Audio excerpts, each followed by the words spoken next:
afternoon, everybody. It is a great honor for me to introduce the speaker of this session. Professor Graham Richards was, from 1997 to 2006, the chairman of the Department of Chemistry of Oxford University, where his research focused on the application of theoretical chemistry to drug discovery.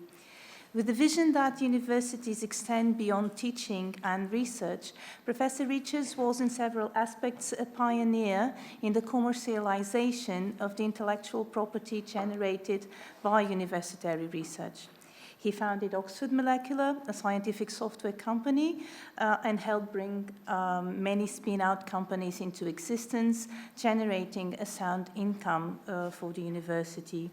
He will share with us his thoughts and expertise on creating business from university intellectual property. His keynote lecture will be followed by comments from my fellow colleagues, Professor Pedro Graça, from the Faculty of Nutrition and Food Science, Professor Bernardo Almada Lobo, from the Faculty of Engineering, and Professor Ricardo Fernandes, from the Faculty of Sports. A general debate extended to the audience will then follow. Thank you very much to you all, and thank you so much, Professor Richards, for being here with us today. Please take the floor. Well, thank you very much for the kind introduction, and thank you, Rector, for the opportunity to come here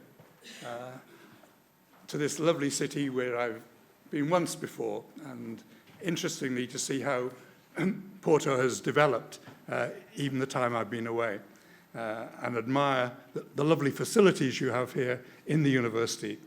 As I've bored almost everybody that I've spoken to saying I have one objection to what you have here, and that is that all lecture theatres should have a clock on the back wall to help the speaker keep to time. Fortunately, I moaned, and I have been provided by my colleague with an electronic version. So I have no excuse. Right. Let me start by saying, particularly after what was said this morning, I believe that universities are for teaching and research. Okay, I'm not against that at all, but there is this increasing third leg, which is a small leg, but nonetheless, I believe important, and that is the commercialization of academic research. I think it's very important, largely because of money, but not solely because of money. Anybody who works in a university realizes that money matters a lot. You can only do things with finance.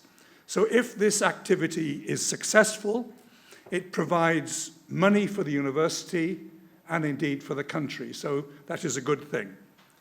It also creates jobs, particularly jobs for postdocs. And that is a real problem across the world, that the more people do postdoctoral study, hoping to become professors, but there aren't enough posts. So creating high-tech companies is very good for postdocs, but also for cleaners and for the whole social spectrum. It is also a way of rewarding and, importantly, retaining academics. If you get a star in your university, if they've set up a company, they'll stay in the university, but they will not be tempted to go to America because they've got this company there. So retaining academics is also an aspect of this. Universities are a very good bet if you're going to set up high-tech companies. I won't go into the details of this slide, but the essence of this, if you're an investor, you do better investing in companies that come out of universities than in general. So they're a good bet. Let me, and most of what I say, I will make directly personal and talk about my own experience. The take-home message that I want to pass on to you is that the Oxford Chemistry Department, of which I was the chairman, has contributed to Oxford University about £100 million in this way. Of this, 40 million is in straight cash. That's money which the university got by selling its shares in some of these companies. That's money that can go to libraries or whatever the university wants to do with it. About 20 million is the slightly fuzzy number, and these, of course, are rounded numbers, the money which is the value of the university's shares in companies where they still hold the shares, but they're quoted companies. And then the third number, about 40 million, is the so-called fair value, which I won't bother to explain, but I could if you want me to, the university's holdings in unquoted companies. And as you'll see towards the end of my talk, that is a very gross underestimate of what we've got. I'd say just a brief word about the chemistry department that's produced this. It's a very big department, the biggest in the Western world. We produce about 90 PhDs a year. The biggest US department is Berkeley in chemistry, produces 64.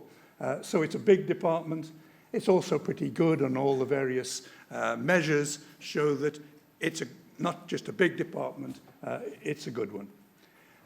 Historically, and this means about the mid-90s, there were 3 companies that came out of my department. The company Medisense was the work of my colleague Alan Hill, and what he produced was the way of measuring glucose in blood, so every diabetic in the world now uses his technology. The university made not a cent out of this. Alan actually lost money out of it, and it's now part of the Abbott company. Abbott actually have pulled out of that area recently because they were only selling $2 billion worth a year of that product, and that is too small a part of that market. So these are big numbers. Oxford Molecular, I founded. Again, it's sold to American companies, and I'll go into more detail in that in a few minutes. And the third company, Oxford Asymmetry, came from the man who was my successor as the chairman, Steve Davis. That was sold for £360 million. So, again, quite successful. Where does Oxford get its funding from? One difference between the UK and many European universities, the pointer doesn't seem to work, but oh, yes, it does, is the big slice of research income we get from charities, particularly the disease-based charities, British Heart Foundation, Cancer Research Campaign, and most notably the Wellcome Trust. But that is a big source of finance for us. Pre-1998, this is the entire list of spin-out companies, not just now from chemistry, but from the entire university. Very few companies, not much happened. In 1997, we had a change of policy. I founded our tech transfer company. We sacked the managing director. And since then, year by year, this is a number of companies each year coming out of the university, year after year. Absolutely fundamental to this game is the ownership of the intellectual property. And it is very important that the university owns the intellectual property, and it is very clear. In Oxford, the university spends about £2.5 million a year on patent costs. Now, let me tell you a little bit of history. Up until 1945, the universities in Britain, in Oxford's case in particular, the phrase was, they neither owned nor sought to own the intellectual property. And the origin of that was the Owen scandal. I'll tell you a little bit about the Owen scandal. After the First World War, the government was worried about feeding the people in England. So they decided that Oxford should have a department of agricultural engineering. And they appointed one of their own people, Professor Owen, I regret to say a fellow Welshman, but I think he must have come from South Wales.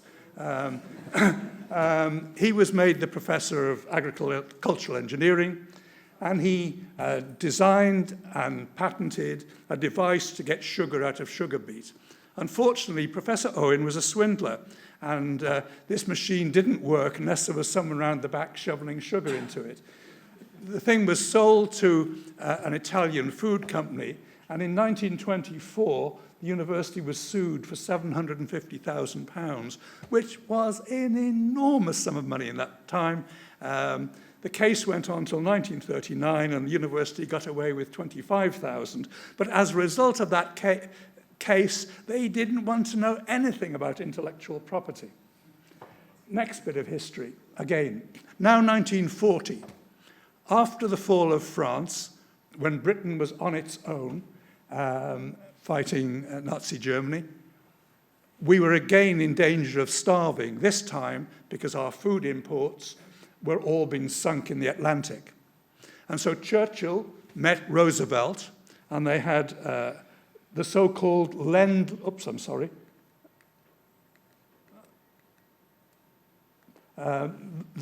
Lend-Lease agreement, whereby the Americans gave us 50 ships. We gave them permanent leases on bases in the West Indies. Most people know about that. But what most people don't know, in the small print of the Lend-Lease agreement, Britain agreed not to patent radar, the jet engine, and penicillin. So we actually gave, for those 50 rotten old ships, billions and billions. Not because we were stupid, but because all those inventions were important in the war effort. And when the troops landed on the beaches at D-Day, they all had penicillin in their helmets. So when soldiers were wounded after D-Day, they injected themselves, and they didn't die of wounds, which is why men died in the First World War, not because they were shot dead, they died of wounds. That was why we gave it away. But come 1945, when the war was over, and we were pretty poor, the Attlee government, the government immediately after the war, realized that we had given away all these billions. So they set up a government body called the National Research for Development Corporation.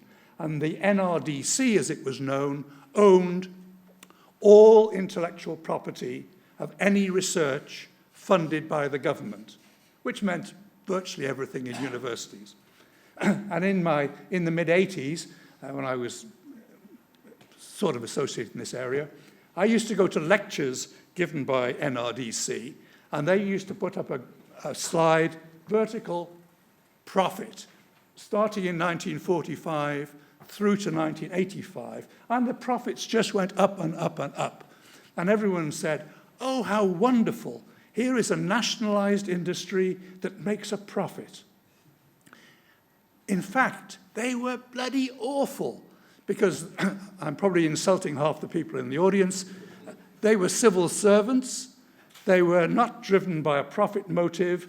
They just didn't want to make mistakes. And so, during the time when Margaret Thatcher was Prime Minister, first of all, they decided the hovercraft wasn't worth patenting. That was silly, but not so important. But while Mrs. T was Prime Minister, and she, of course, read chemistry in my department to start her life, they decided that monoclonal antibodies were not worth patenting. And for those of you from the appropriate departments here will realize that was a very, very big mistake. This is now a multi-billion worldwide industry which was thrown away. So Mrs. T changed the rules and did what was referred to yesterday, our version of the Bayh-Dole Act, 10 years after. From 1987, all the work done in universities funded by the government, the intellectual property belongs to the university as long as they choose to exploit it. When we exploit it, typically what happens, whoever puts up the money to set up the company gets 40% of the company. You keep about 10% back for the management. Similar, the university gets 25% of the company, and the academic gets 25%. If we license things, it's done in rather the same sort of way. This slide, if I'm talking in the United States, makes people gasp, because at the low end, below £50,000, we give most of the money to the academic. So the academic gets nearly all the money. Why do we do that? Because we want to encourage people to patent. When we set up this, it wasn't the habit of academics to patent. They wanted to publish. You've got to delay publication if you patent. And so if you say, for the first 50,000 return, most of it goes to the academic, that encourages people to patent. The first of the companies that was set up under this new scheme in Oxford was set up by me. It's called Oxford Molecular. What's called Oxford Molecular. And emphasizing a point I made yesterday, most things depend on people. That's the most important thing. And in the case of this company, this may sound slightly ghoulish, but it is true. This company was set up in 1989 because that year my wife died of cancer. And the day after her funeral, I rang up one of my former students, Tony, and said, Tony, you know that company we've talked about for years, let's bloody do it. And it was done really as therapy for me. But the reason it was very successful, and the whole success story, is due to this young man, Tony Marchington, who had been my graduate student. And while he was my graduate student, for rather complicated reasons, he part wrote a film script about the life of C.S. Lewis, for which he was paid £3,000, which was quite a lot of money to a graduate student at that time. So what did Tony do with it? He went out and bought a steamroller, one of these things that flattens the tarmac on a road. And I thought, the boy has gone off his head. Until I found that Tony used to take this steam engine to steam rallies, which are very popular in Britain. People go and look at old steam engines. And they would pay him £250 for taking his steam engine. So when he finished his PhD with me, he went to work for ICI, and with his letter of appointment, because he had a rather good starting salary, he went to the bank, borrowed £35,000, and bought a pair of steam ploughs, ruddy great steam engines that pull a plough between them. And he took those to steam rallies.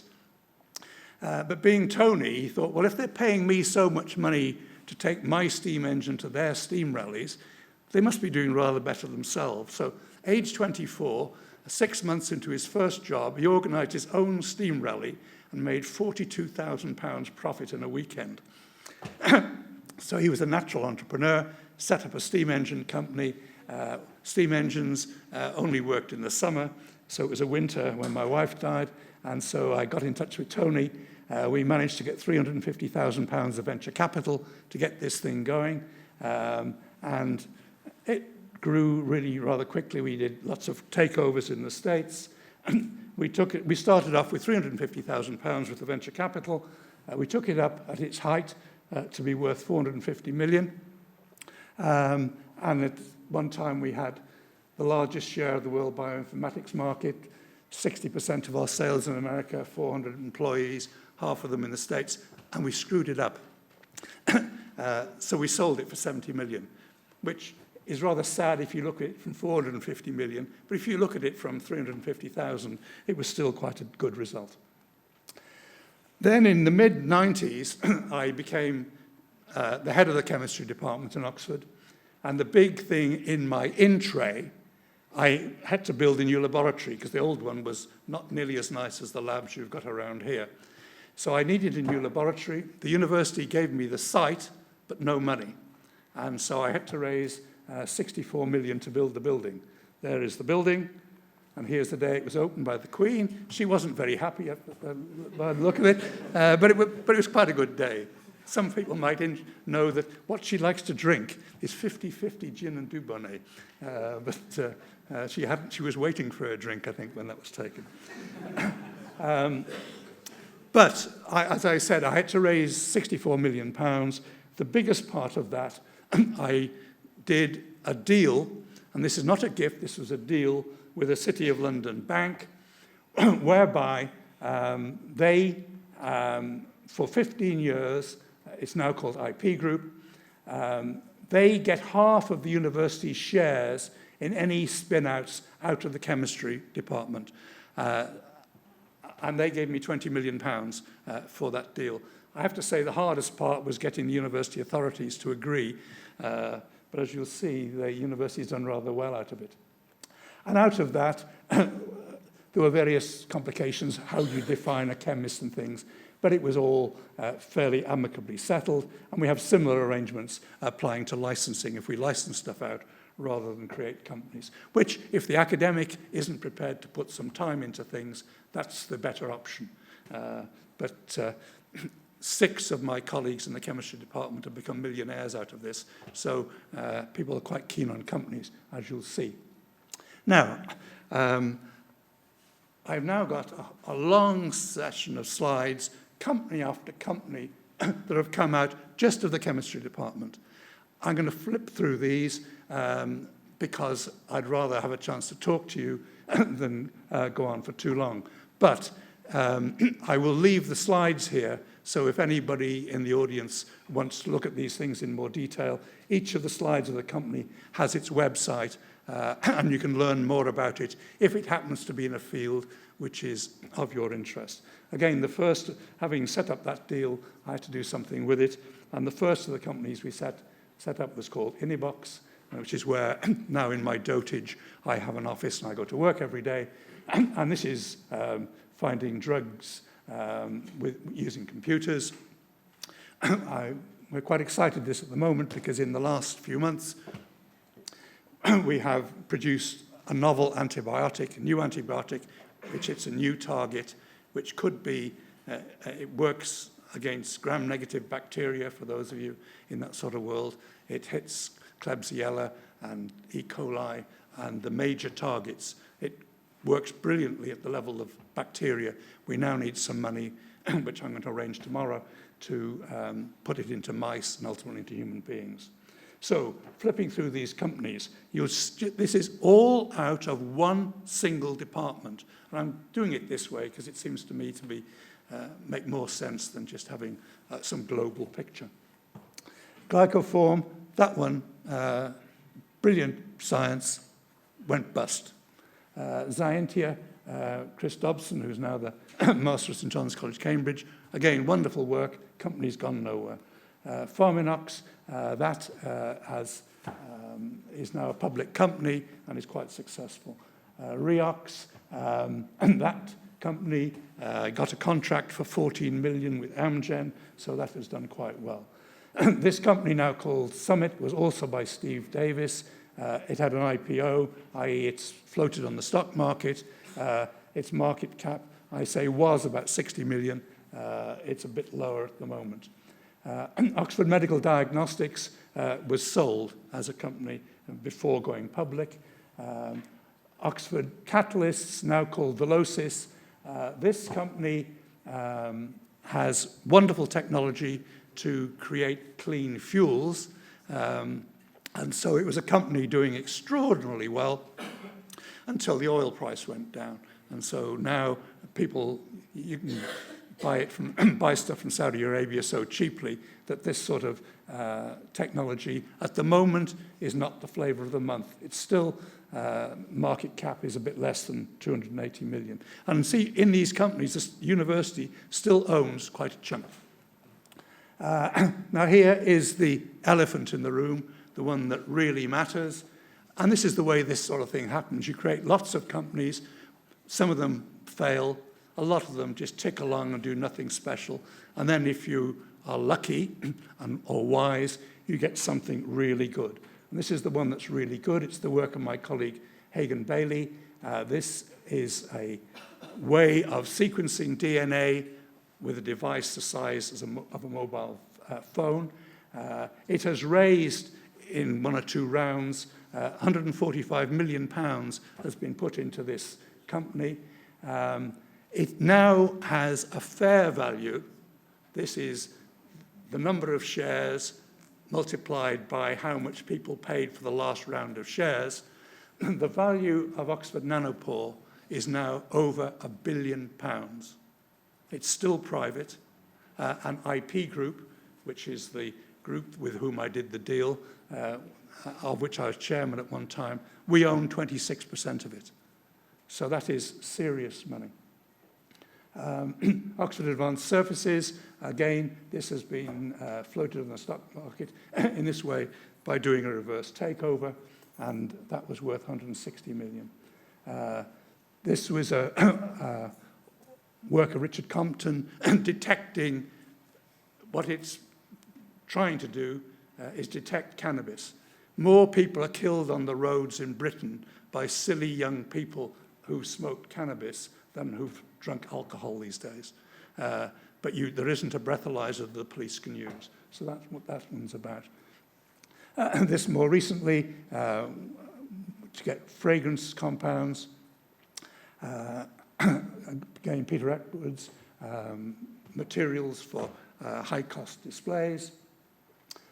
Again, Hagen Bailey. This is you doing three-dimensional printing with biological cells. So in the end, this company should be able to make you a liver. At the moment, it's not quite as advanced as that, but you can produce nerve fibers this way.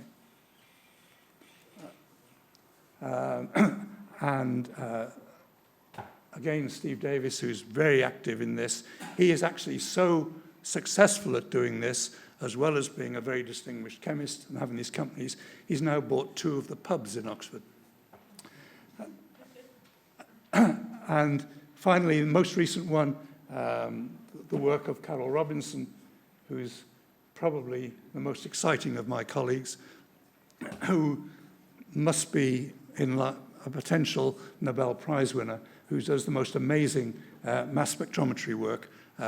She can look at complexes of many enzymes in a membrane and see where drugs bind them.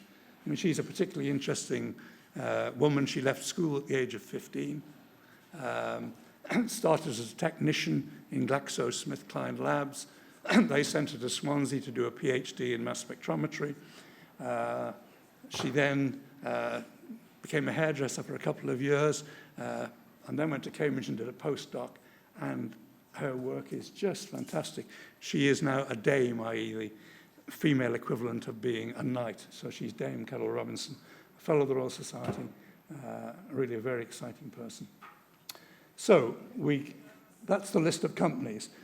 IP Group, the group with whom I did the deal to fund a lot of this, started off as a deal, just my department and the bank. And the bank was then sold to another group who looked at this and thought, we don't want to do it with just one department, let's generalize it.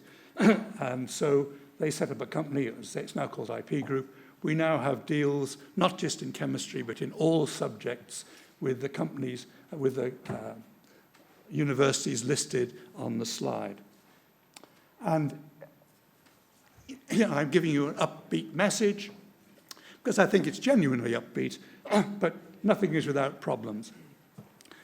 There is often fuzziness about the clarity of IP ownership. In particular, universities can get themselves in a real mess if they don't own the intellectual property of the graduate students. And so that needs to be put into the university rules. Otherwise, some graduate student comes back later and says, but that's in my thesis. And that is very difficult. It is also these companies need not just one thing, but a bit of a pipeline. Pricing, valuing these things is very, very difficult. At the moment, the appetite for IPOs, that is floating on the stock exchange, initial public offering, is very low. In Britain, we do this on the so-called alternative investment market. And for those of you who play the stock markets, that is very, very dead at the moment. So it's not a good time for floating companies. Sourcing funds, when you're going to set up a company, you've got to get some money to do it.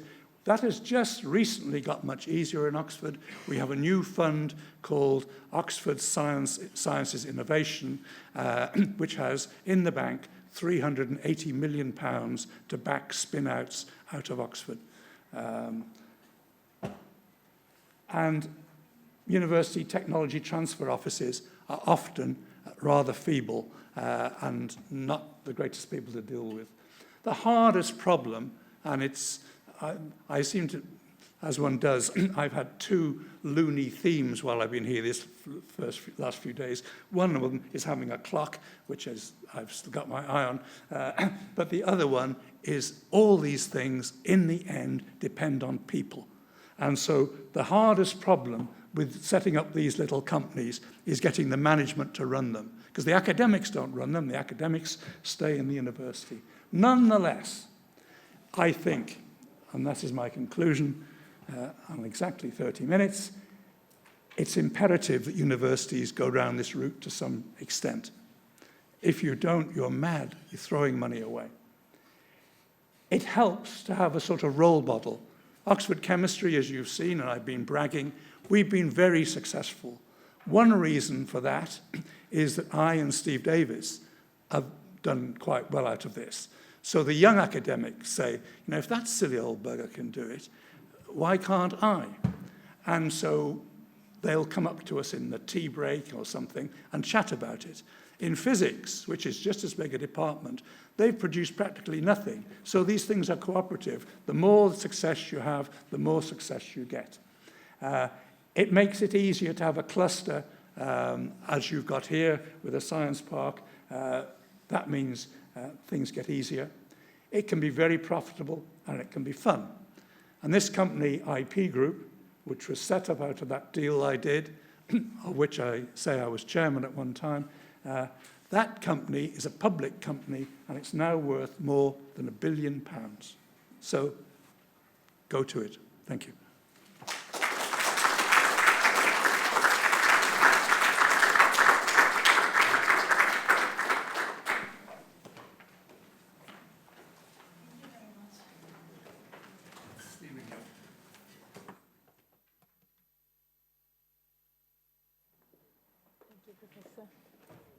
Thank you very much, Professor Richards, for this wonderful, wonderful talk. I would now invite my colleagues to start their own comments that will be followed by a general debate. And I would start with Professor Pedro Graça. Can I please have your comments? Thank you. Good afternoon, everybody. I would like to compliment the organizers and special director and the team for such interesting and important idea of bringing together this impressive sort of distinguished invited speakers to think with us about the future of the university. Especially in this year where we are celebrating 5 centuries of the work of Thomas More, Utopia. And Utopia, where the navigator and one of the main characters of this book, curiously, was a Portuguese speaking Rafael Otolday, a philosopher, and curiously, in Utopia, there was no private property, and all the goods were stored in warehouse where people request it when they need it. So this is very appropriate, I think, to start a comment on the brilliant presentation of Professor Graham Richards that I compliment. Thank you very much for this enlightening speech and make us, I think, all of us thinking about many things. And I also compliment Professor Helena Carmo, the moderator of our section, and Professors Bernardo Lobo and Ricardo Fernandes, and all the auditorium and colleagues. I think we have 6-7 minutes for each comment, so I would like to say where we come from, because all the comments are in some way influenced by the place where I come. I am a nutritionist, I work in the Faculty of Nutrition, and I work in public policy on this area, on food policy, and I ran a national program on nutrition in the last 6 years. So I have 3 small comments based also on my experience, and I think that this will be and the first comment, it's about one thing that it's the critical mass that I think it's needed for this type of work. It's not a comment, it's more a question that since we have in our university lots of small departments and bigger one, how can we integrate these places of small dimension with those with bigger dimension without losing the sense of identity that we need to survive and to create and to make our work. And especially in this moment where I think that to achieve dimension we need funding, as we told us, and funding, especially public funding, is a major problem, I think, in some aspects in this moment in Portugal, and maybe must look different ways of being funded, and with a low tradition of making our own business, especially people coming from health, where usually we looked for a career where everything was settled already, and our students of medicine and other areas, they have a long tradition of public work and not making their own business. So this could be a question. And the second comment, and now they have two comments about this, is about the needs for public health intervention. And I think commercialization is a primary means through which medical products and services reach the market and consumers, and which can in turn advance public health. When I arrived in the public health program in Lisbon, and the Minister of Health asked us to take a lot of decisions, I believe that we have a lot of information about the relation between antibiotics and health, about nutrients and health, about everything, but few information about how to change health problems. No one gave us information on that, and no one researched on that. So I have a lot of information. I can give you an example about iodine. We have a huge problem of iodine in Portugal. 80% of our pregnant women, they don't consume iodine in sufficient intake. So supplements were needed. But we know that supplements work well. We also know that iodine on salt also work well, and then you must choose, or asking GPs to give supplements to these women, or putting salt on our iodine on our salt. And no one had studied, nothing about that. So lots of information on one side, but none on information on the other side, just to take measures in terms of public health. So here the question is that we have fund and we have money on service and clinical use of these products, but then we don't have research on the other side, that is how to use this on the best way, and especially to change things. And we can discuss iodine, we can discuss obesity, we can discuss a lot of things, diabetes, how to deal with all of these things without any information at the public side to take decisions. And I think that this type of funding is not solving the needs for information on this area and to take decisions on this area. And I think this is crucial because we have 44% of our population with hypertension.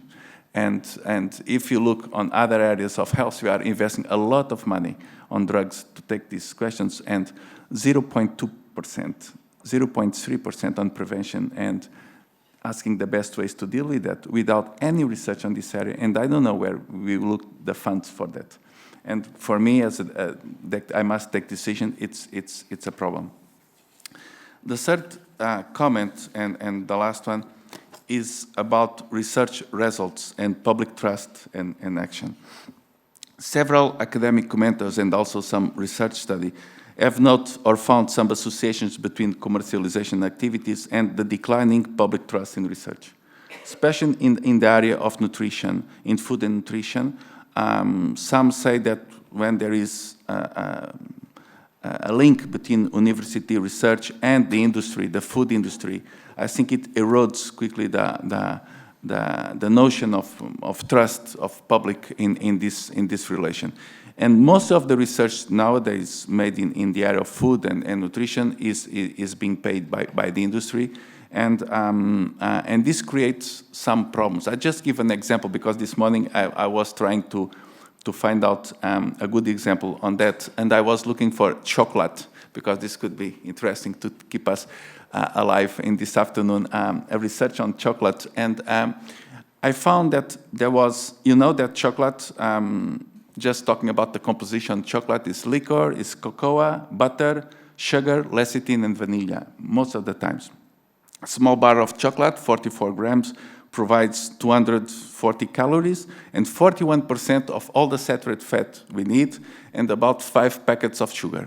So this didn't change in the last years. And nutritionists, usually they don't approve the eating of chocolate. But the research on polyphenols and other antioxidants on chocolate, it's huge, and it's paid by the industry. And nowadays, everybody thinks that eating chocolate is a good thing. And if you look for blogs, if you look for media about science and about nutrition, it's full of information about this because the research is providing information on that, but none about sugar and about cocoa and fat on that, because this is not fancy, it's not interesting, it's not funded, and we are not researching something that everybody knows.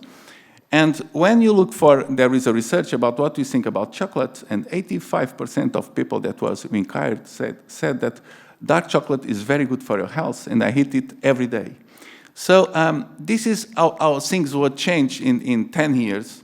And this is also an effect of the research that is needed on one side, but also creates this type of questions that when we work in public dissemination of information, and in my area, we found very difficult to react on that, because what's going out is it's selling and is creating a buzz about some questions on nutrition. So the relation between research results and public trust and actions is something that, if I can have a comment on you, I would appreciate very much. So thank you very much for this brilliant presentation, and thank you, audience, to listening.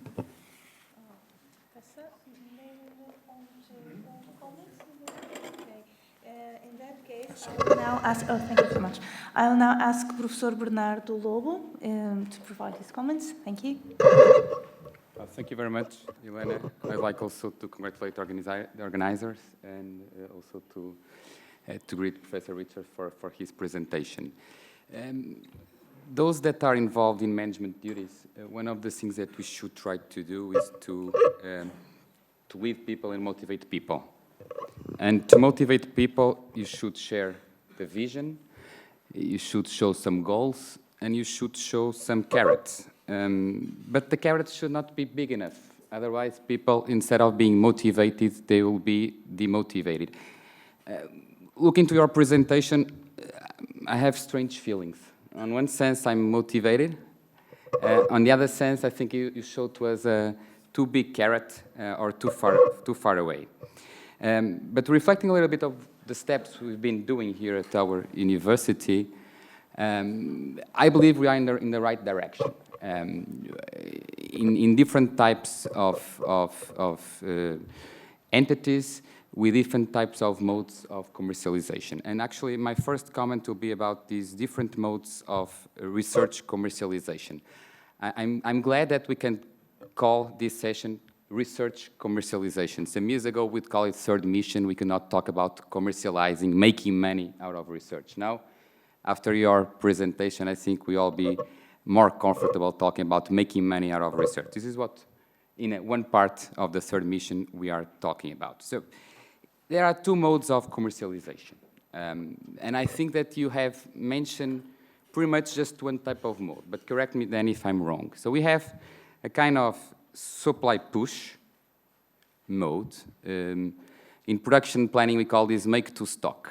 So that means that we are generating knowledge, and then we somehow try to transfer this knowledge via licensing, via sales, to existing firms or to new ventures. So you have showed to us a lot of new spin-offs. This is comfortable for the researchers because we can control the way we are producing our knowledge.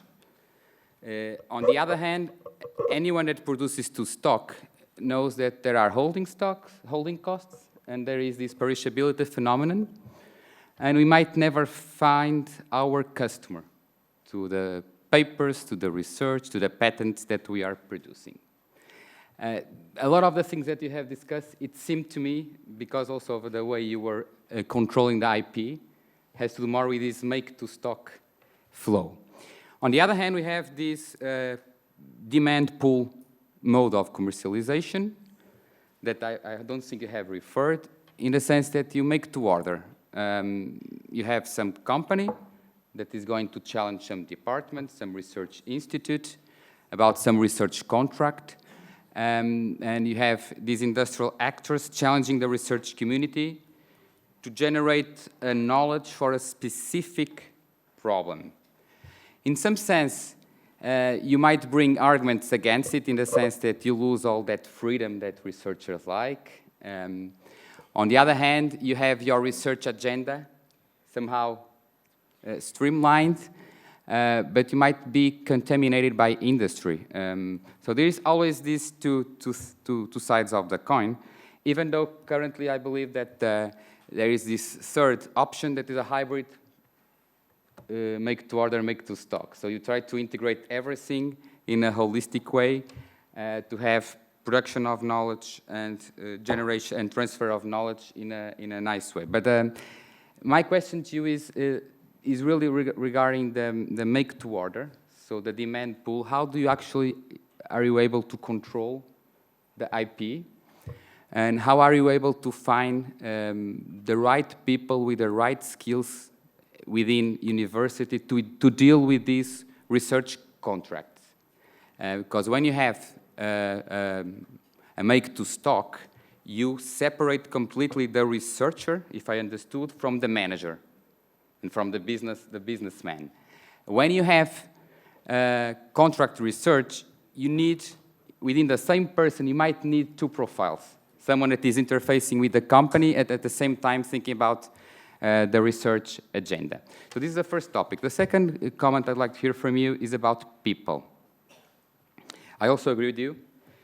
I was quite glad to see that you are still facing some problems. I was really relieved by the last slide.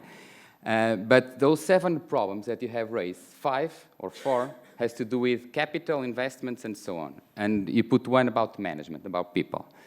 And the thing about people is how to motivate people for the third mission. Well, we have kind of almost 100% of the people of the university professors dedicated to teaching, for sure. It should be 100, but almost 100. We have a minority in research, and I think it to have even a smaller number in the third mission. I strongly believe that this research commercialization can actually leverage the second mission and the first mission. So instead of doing some efforts in trying to attract professors directly for the second mission, especially those that have been away for 20 years of conducting research, I strongly believe that if we involve them in multidisciplinary projects with companies, and if they start actually engaging within some research agenda, you are able then to push them back to research and to the second mission. The thing is that how can we actually motivate professors and researchers? And we used to use the argument that the third mission was not taking into account for promotion within. But I mean, last years, everything was frozen, so this argument is not valid anymore. We don't go up anyway, so. And if everything is frozen, then there might be something else. And the thing is that people are scared of playing outside their comfort zone. By having to interact with other people, by having to compromise, I think that this is the key issue. I'm not sure it has to do with money, or it has to do with promotion. It has to do with, and neither with freedom. It has to do with how, if we operate or not under our comfort zone. When we produce only knowledge, we are controlling everything. When we need to speak with third parties, we somehow are just one more piece of the puzzle. So I would like then to hear from you these 2 topics. People and the 2 modes of commercialization, and how do you integrate them and how do you deal with them? Thank you very much.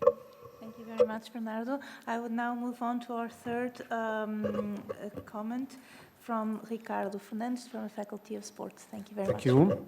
Good afternoon, everybody.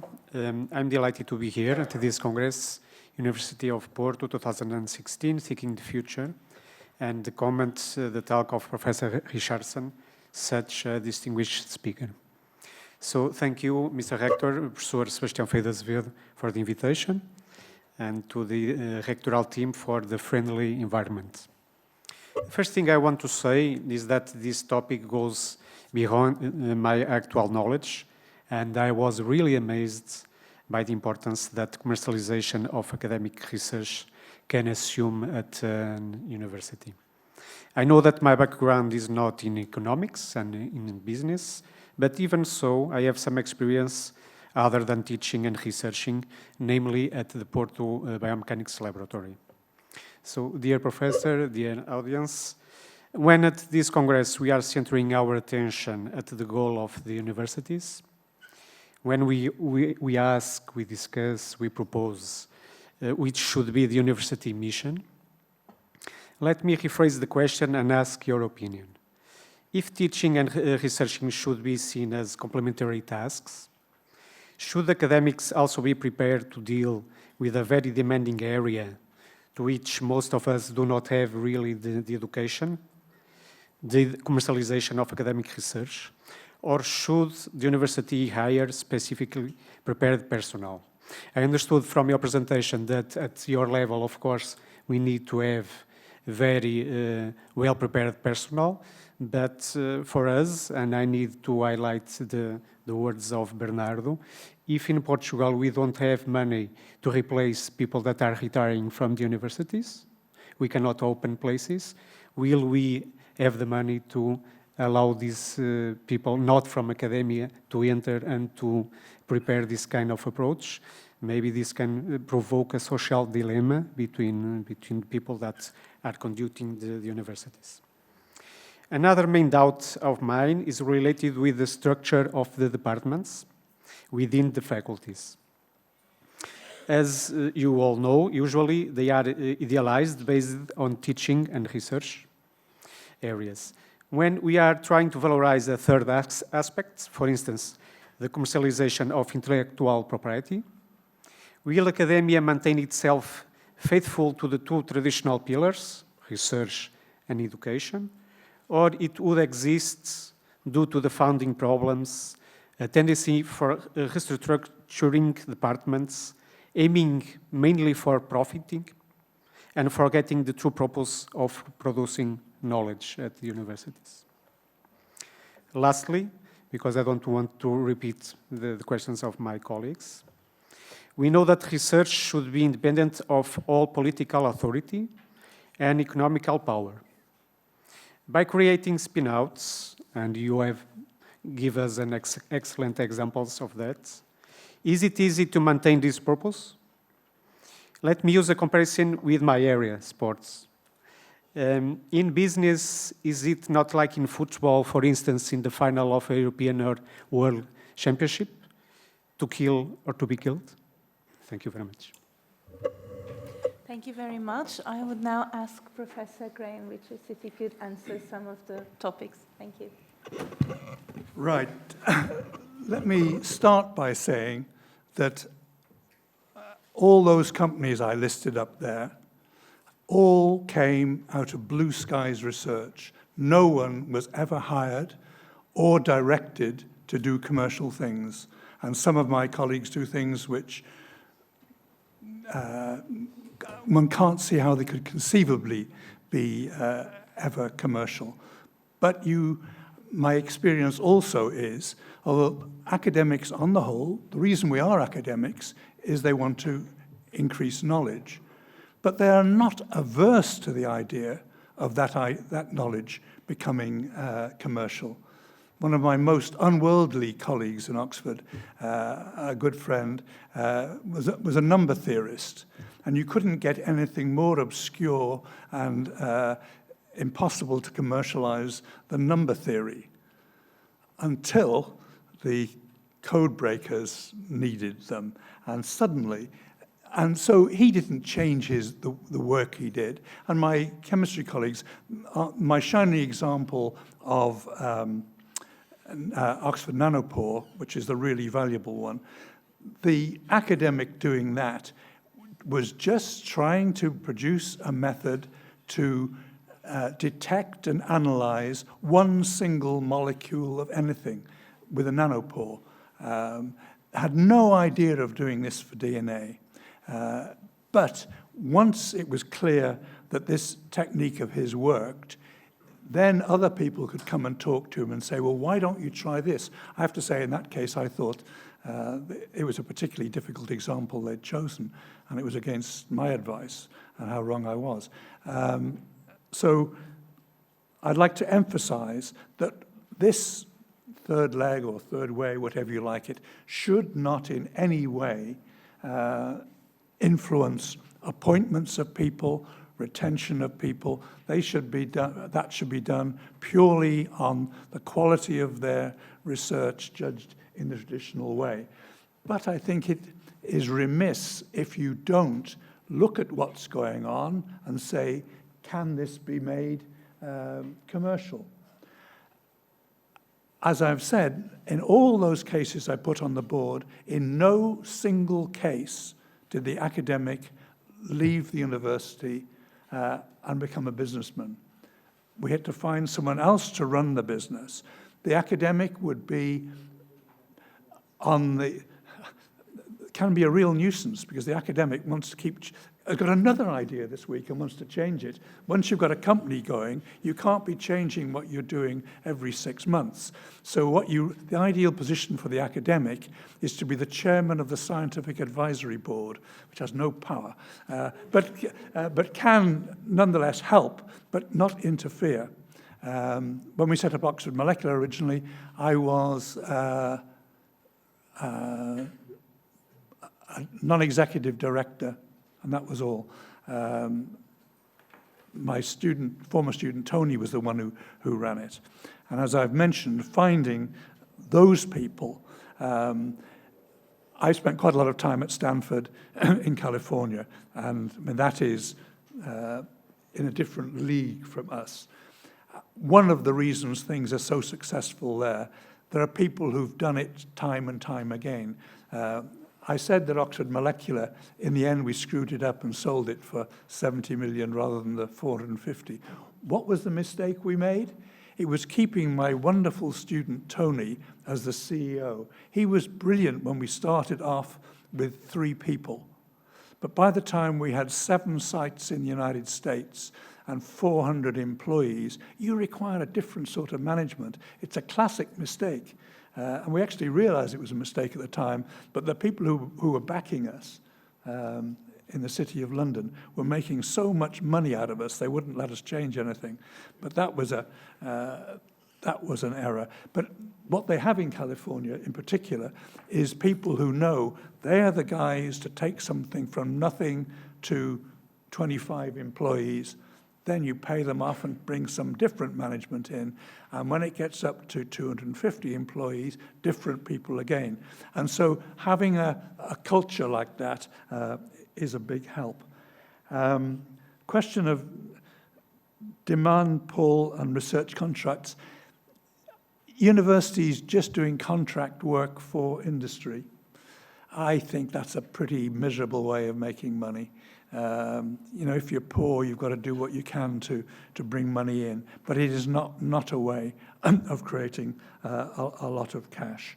On the question of supplements and the food industry, I regret to say, you know, the fact that iodine is very important, you can't patent that. And if you can't patent it, you can't make much money out of it.